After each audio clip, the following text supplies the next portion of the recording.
되거나 학교에서 잘못을 저질러서 집으로 것이 통보된다고 할 때 어떠셨어요? 부모님 만나는 게 좋으셨습니까? 부모님이 집으로 오시는, 문을 열고 들어오시는 소리가 좋았나요? 저는 너무 싫었습니다. 어머니, 아버지 안 보고 싶었습니다. 어쩔 때는 내가 집을 떠나고 싶다라고 느껴지고, 소위 말하는 가출을 하고 싶다라고 느껴질 때도 있었습니다. 아담과 하와가 선악과를 따먹은 다음에 마음의 상태가 그랬다라는 것입니다. 죄를 짓게 되면 사람이 어떻게 행동하게 되는가? 창세기 3장은 그것을 잘 이야기하고 있습니다. 7절 한번 보겠습니다. 이에 그들의 눈이 밝아져 자기들이 벗은 줄을 알고 무화과 나무 잎을 엮고 치마로 삼았더라. 죄를 지니까 눈이 밝아졌다라고 이야기하고 있습니다. 선악과를 따먹으니까 눈이 밝아졌다라고 이야기하는데요. 이 눈이 밝아진 것이 무엇일까요? 선악을 알게 하는 나무라고 했습니다. 그래서 보통 지식의 나무라고 이야기합니다. 악을 알게 됐다는 거예요. 눈이 밝아지면 죄가 무엇인지를 깨닫게 됩니다. 내가 무엇을 잘했는지 잘못했는지를 알게 되었다는 것입니다. 그전에는 아담은 모든 것들이 다 좋았어요. 모든 것이 다 행복했어요. 생각하는 것들 모든 것들이 다 좋았는데 선악과를 따먹은 다음에 그는 하나님처럼 된 것이 아니고 선악이 무엇인지를 알게 됐고 자신이 한 행동이 얼마나 부끄러운 행동인가를 알게 되었습니다. 그래서 아담과 하와가 무엇을 했나요? 무화과 나무 잎으로 치마를 만들었다라고 이야기하고 있습니다. 이것이 인간이 만든 최초의 옷입니다. 칼라임이라고 하는 독일 신학자가 이런 얘기를 했습니다. 죄라고 하는 것은 밖에서 감옥 안으로 들어가는 열쇠와 같다라고 이야기를 했습니다. 열고 들어갈 수 있다라는 거예요. 그 죄를 짓고 난 다음엔 밖에서 안으로 감옥으로 본인이 문을 열고 들어갑니다. 문제는 감옥 안에 들어가게 되면 안에서 밖으로 열 수 있는 열쇠는 없다라고 하는 것입니다. 죄는 사람을 이렇게 갇혀놓게 만듭니다.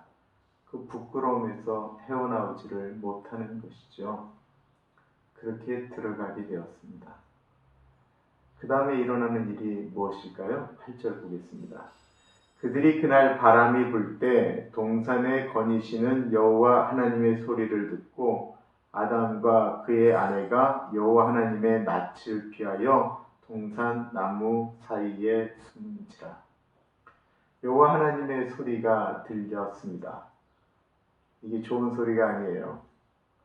우리가 아버지 어머니가 들어오는 것을 그 소리가 무서워서 장로 안에 숨고 딴 데 숨었던 것처럼 자는 척하면서 이불 안에 들어가 있었던 것처럼 그렇게 듣기가 싫었던 것입니다.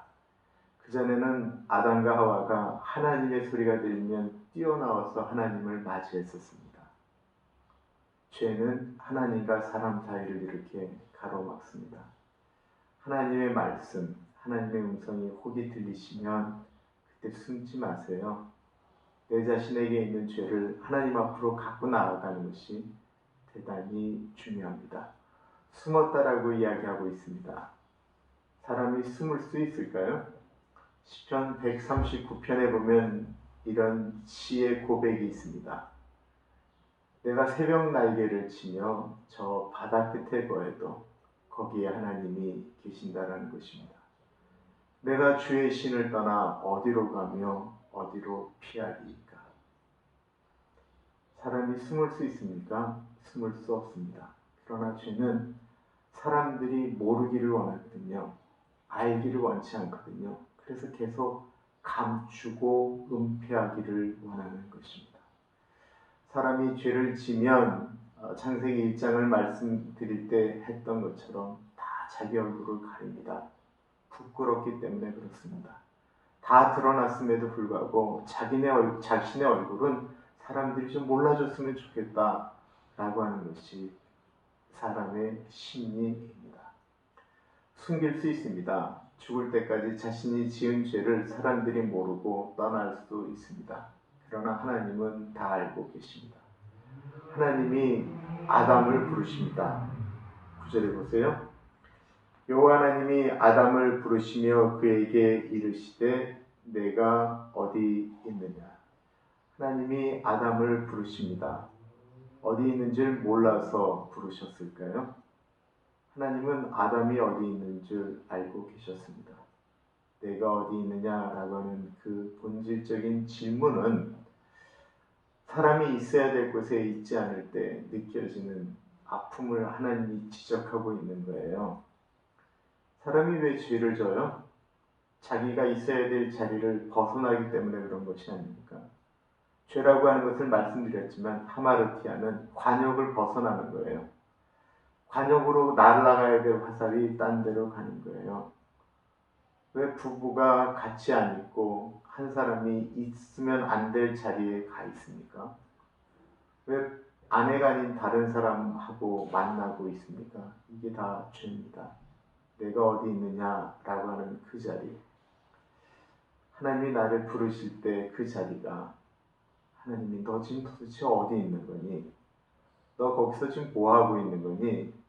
라고 말씀하시는 그곳을 벗어나 있지는 않는지.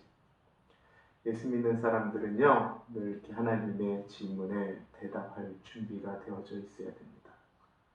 가장 좋은 것은 있어야 될 자리에 있는 것이죠. 내가 있어야 될 자리를 정확히 지키는 것입니다. 죄가 들어오면 무엇이 생겼을까요?